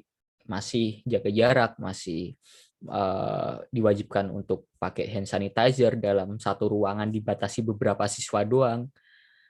Semua protokol tersebut kita terapkan di Australia. Karena seperti yang kita ketahui sendiri, proses belajar mengajar lewat daring seperti ini untuk anak SD, SMP, SMA itu kurang efektif. Apalagi anak SD itu masih kurang paham apa yang dilakukan oleh gurunya ketika mereka hanya mendapatkan mendapatkan arahan lewat video doang. Karena saya sendiri juga punya adik yang masih kecil, masih SD. Selama 1 tahun ini dia nggak menangkap pelajaran apa-apa karena ya proses kayak gini. Ini benar-benar kasihan mereka. Harusnya pemerintah juga mempertimbangkan itu. Masa harus kalah sama COVID-19 dan merelakan pendidikan siswa-siswi kita selama 1 tahun ini. Pasti mereka juga banyak banget ketinggalan materi. Mungkin itu sih. Nah, terus apakah foreigner di Australia bisa mendapatkan dosis vaksin? Semua warga yang tinggal di Australia atau semua orang yang tinggal di Australia itu nantinya bisa mendapatkan vaksin secara gratis. Jadi walaupun bukan warga negara, kita bisa mendaftarkan diri dan nantinya bakal dapat vaksin secara gratis. Kapan kita mendapatkannya? Untuk saat ini udah diberlangsungkan, udah dimulai. Terus informasi dari pemerintah, semua orang yang di Australia bakal dapat vaksin paling lama nanti Oktober tahun ini. Itu sih mungkin soal vaksin sama pendidikan di Australia. Wah, ini menarik ya Mas ya. Soalnya kayak ternyata di Australia itu sistemnya nggak daring sekolahnya. tapi Enggak. langsung, Enggak. tapi dengan konsen ya, dengan seizin orang tua. Jadi kalau Seizin orang tua, iya. berarti di sana juga protokolnya tetap ketat banget ya di sekolah. Demi tadi ya, demi menjaga kualitas pendidikan agar nggak menurun. Oke, gimana Daniel? Pertanyaannya sudah cukup menjawab atau ada yang ingin ditanyakan kembali?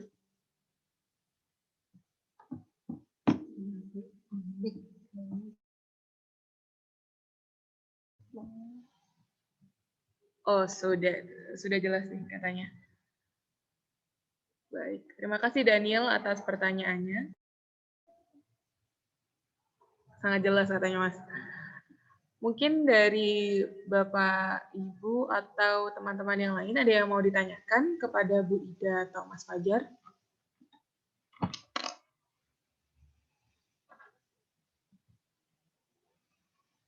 Ini mumpung ini ya, untuk Bapak dan Ibu ada mungkin di rumah ada kesulitan ini untuk mendampingi anak-anaknya dalam belajar. Mungkin bisa tanyakan nih ke Bu Ida tentang tips-tipsnya gimana, mungkin kalau ada anak-anak yang mungkin susah belajar kalau di rumah gara-gara keseringan main HP atau gimana. Oh, ini sudah ada pertanyaan lagi dari Ahmad Haidar. Apakah kegiatan keluar dan masuk ke Australia sudah dibuka seperti biasa? Oh, ini pertanyaan untuk Mas Fajar. Silakan Mas Fajar untuk dijawab langsung.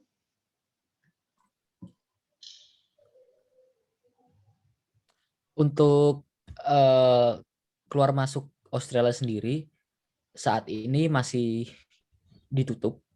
Jadi semua orang nggak bisa masuk ke Australia, tapi bisa keluar dari Australia.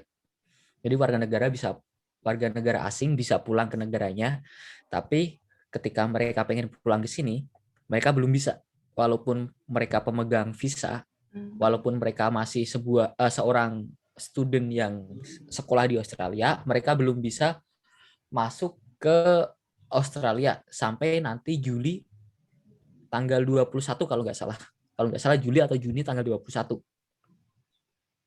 Jadi emang benar-benar border atau perbatasan masih ditutup, masih nggak ada orang yang bisa masuk ke Australia untuk saat ini. Mencegah virus dari luar negeri datang masuk lagi ya maksudnya itu kan kayak nanti akan justru menambah, benar banget. Tapi setelah Juni kalau nggak salah Juni itu kita bisa masuk ke Australia dengan persyaratan kita udah melakukan vaksin. Karena setauku kalau kita udah dapat vaksin, nantinya di paspor kita itu ada penjelasan kalau kita udah melakukan vaksin COVID-19. Jadi kita dibebaskan untuk keluar masuk ke negara lain. Mungkin itu sih untuk persyaratan keluar masuk ke Australia. Oke, berarti kesimpulannya dari pertanyaannya itu kalau sampai sekarang ini belum dibuka, kalau warga negara asing mau pulang ke negaranya ini boleh, tapi kalau dari luar Australia untuk masuk nih nggak diperbolehkan. Mungkin nanti Juni ya Mas ya baru bisa dibuka dengan persyaratan sudah divaksin dan persyaratan lain. Ini ada terima kasih tadi siapa namanya yang Ahmad Haidar untuk pertanyaannya.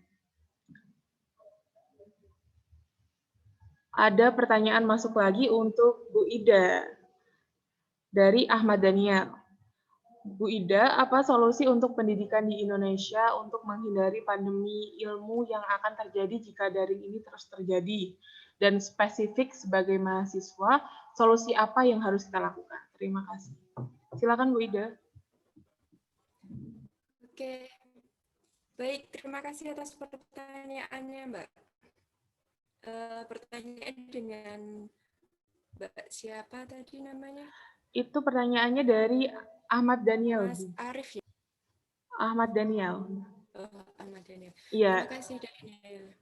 Iya.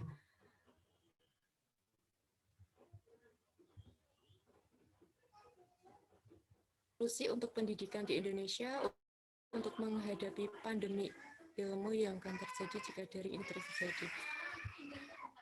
Pertama adalah berdoa, semoga pandemi ini segera berakhir, tidak melulu kita jauh-jauhan, hanya pakai Zoom meeting, hanya pakai Gmeet, atau pakai kelompok belajar WhatsApp. Nah, pendidikan via daring memang ada sisi positif, ada sisi negatifnya. Sisi positif menjauhkan kita dari kerumunan, bertatap muka langsung, bertemu atau berkerumun dalam suatu ruangan tertutup. Tapi dengan adanya Zoom atau kuliah daring, kita dapat menampung banyak orang, puluhan, ratusan, bahkan sampai 500 juga bisa dalam Zoom meeting itu. Tapi bagaimana dengan kualitas pendidikannya, kualitas ilmunya, Bu? Nah, kuncinya ada berdoa, semoga pandemi ini segera berakhir. Kedua, dukung program pemerintah untuk melaksanakan vaksin. Tidak usah takut vaksin itu nanti sakit atau berefek bagaimana, nanti tidak cocok atau tidak dengan kondisi badan saya. Nah, oleh sebab itu, mari kita aware, terutama tanamkan dalam diri kita, bahwa saya harus ikut berpartisipasi, melaksanakan program pemerintah, melaksanakan vaksin. Saya siap divaksin. Kalau saya takut bagaimana, Bu? Konsultasikan saja ke instansi kesehatan setempat, mungkin yang paling dekat di rumah kita, ada bidan, atau mantri suntik, atau kalau ada puskesmas yang terdekat dengan kalian, bisa dikonsultasikan di puskesmas terdekat. Apakah kalian ada alergi di kulit kalian? Karena ada beberapa orang yang mengalami kasus alergi terhadap bahan kimia. Jadi setelah disuntik itu ada yang gatal-gatal, ada juga yang alergi obat tertentu ataupun alergi makanan. Kemungkinan kita tidak tahu di dalam vaksinnya itu ada hal-hal tidak yang menyebabkan kita alergi terhadap obat yang akan dimasukkan dalam tubuh kita. Selanjutnya mengenai kualitas pendidikan, tergantung pada diri masing-masing. Poin yang ketiga ini tergantung pada wabah pandemi COVID-19 ini tidak hanya di seluruh negara ini menghadapi krisis, termasuk krisis ekonomi, juga pendidikan. Dikhawatirkan nanti tingkat kualitas ilmunya tidak sematang, ibaratnya kalau merebus pepaya, merebus ketela, itu ketelanya tidak bisa mempur atau tidak bisa enak atau kurang matang. Nah, itu tergantung pada diri kalian. Supaya pepaya itu matang, supaya ilmu yang kita dapat itu bagus, kita matang, adalah kita meningkatkan diri kita masing-masing. Misal kita perkuliahan, dalam satu perkuliahan, misal mata kuliahnya beban SKS-nya 2, berarti 100 menit. Saya yakin deh, saya percaya, pasti tidak efektif 100 menit itu. Pasti mungkin hanya 1 jam, terkadang juga ada, mohon maaf, ke-lag sinyalnya, ada yang keluar masuk, suaranya juga terputus-putus. Nah, di situ kalian tantangannya, apakah kalian hanya nyaman dengan keadaan belajar mengajar yang seperti itu, atau kalian malah merasa tertantang untuk, ini tidak bagus kalau hanya belajar semacam ini, saya mau mengembangkan di aspek yang lain. Mungkin di luar perkuliahan itu kalian buka internet. Tadi sudah saya sampaikan manfaat-manfaat internet. Kalian manfaatkan sebaik-baiknya. Mungkin kalian dari hukum, kalian kembangkan mungkin mata kuliah antropologi hukum, kalian bisa kembangkan ilmu antropologi hukum. Kalian mungkin dari ekonomi, kalian kembangkan mata kuliah yang tadi diajarkan oleh dosen, kalian kembangkan sendiri. Cari referensi-referensi, cari jurnal-jurnal yang update. Saya lebih menyarankan kalian untuk condong kepada jurnal karena hasilnya pada hal yang lebih update, lebih in, dibandingkan pada buku-buku atau referensi-referensi lainnya. Oleh sebab itu, ayo kita sering-sering baca buku, baca-baca jurnal. Jadi seimbang antara jurnal dan buku. Kalau buku itu biasanya karangan sudah beberapa tahun yang lalu. Kalau jurnal biasanya lebih in. Nah, di situ yang bisa saya tekankan, Mas Daniel, pertama adalah berdoa, semoga pandemi ini segera berakhir, semuanya sehat, selamat. Kedua, yaitu kita dukung, ayo kita dukung semuanya untuk melaksanakan vaksinasi. Misal ada yang alergi obat, ada alergi kimia, bahan kimia, silahkan kita untuk aware terhadap diri kita, memeriksakan kita terlebih dahulu, mengkonsultasikan kepada ahli kesehatan, entah itu bidan, dokter, terlebih lagi yang paham akan komposisi atau komponen yang ada di dalam vaksin tersebut, cocok tidak dengan diri kita. Yang selanjutnya adalah kita mengembangkan diri, kita mendevelop diri kita, pengetahuan kita, wawasan kita. Karena kita tidak bisa hanya tergantung kepada internet. Kita tidak bisa hanya bergantung pada kuliah daring. Saya yakin pasti nih ada yang kuliah tetapi hanya ikut join, orangnya jalan-jalan. Ketika dipanggil sama dosennya, halo Mbak Ana, halo bisa connect dengan Bu Ida, halo. Ternyata orangnya lagi nyapu lantai, lagi cuci piring, bantu orang tuanya, begitu. Nah, Banyak yang tersindir Bu ini. develop diri kita. Bukan hanya perkuliahan yang membangun ya, kritikan yang membangun ya. Ayo kita mendevelop diri kita, jangan hanya puas ketika kuliah daring, tapi kembangkan diri kalian, tidak hanya terpaku pada kuliah daring saja, tapi kembangkan, gali ilmu sebanyak-banyaknya. Karena internet tak terbatas waktu atau borderless, tanpa batas. Begitu Mas Daniel, semoga bisa memuaskan jawabannya. Iya, berarti ini ya Bu ya, ilmu itu bisa didapat di mana saja. Kita tuh jangan cuma bergantung sama kuliah daring, harus juga mengekspor diri, baca-baca jurnal, update berita terbaru, dan lain-lain. Bagaimana untuk Ahmad Daniel, apakah sudah cukup puas dengan jawabannya atau ada yang mau ditanyakan lagi?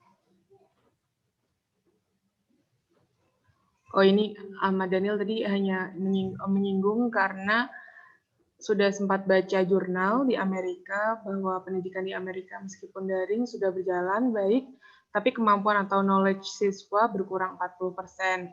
Saya prihatin bagaimana nanti di Indonesia. Wah, ini termasuk baik nih, udah punya wawasan luas ini, tidak hanya terpaku pada Indonesia, bahkan sampai ke Amerika ya. Iya. Sip. 2 jempol untuk Mas Daniel. Nah, oleh sebab itu tantangan buat kita. Amerika saja negara maju begitu. Bagaimana dengan negara berflower nih? Negara berkembang seperti kita ini. Harus lebih, usahanya lebih, ibaratnya mengkayuhnya sepeda itu lebih semangat lagi. Iya, betul. Mungkin ini ada lagi satu pertanyaan terakhir ya Bu ya, untuk Bu Ida dan sesi untuk mengakhiri sesi tanya jawab. Ini pertanyaan terakhirnya dari Arif. Mungkin Pak Arif nih ya. Soalnya, perkenalkan nama saya Arif dari Karanggeneng untuk Bu Ida. Kadang kan anak saya kalau sekolah daring ini dikiranya seperti sekolahnya libur. Jadi kalau dibujuk untuk sekolah daring susah. Sebaiknya sebagai orang tua harus membujuk yang bagaimana